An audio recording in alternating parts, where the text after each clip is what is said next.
दोस्तों, हमारे चैनल मुल्क मिल्लत मीडिया को लाइक और सब्सक्राइब करके हमारी हौसला अफजाई फरमाएं। वालेकुम अस्सलाम व रहमतुल्लाहि व बरकातुहू। नात पाक पढ़ने से पहले दो चार मिसरे पेश करना चाहता हूँ इरशाद।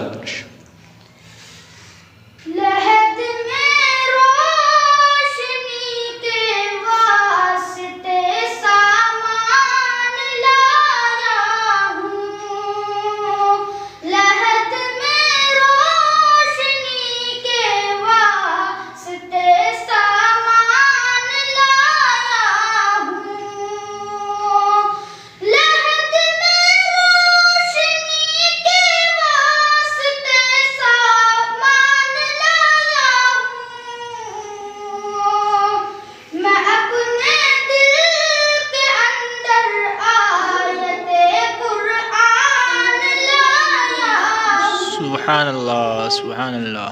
मैं अपने दिल के अंदर आयते कुरान लाया हूँ।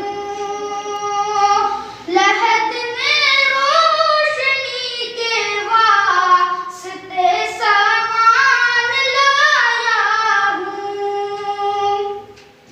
खुदा पूछेगा महशर में कि क्या लाया है दुनिया से।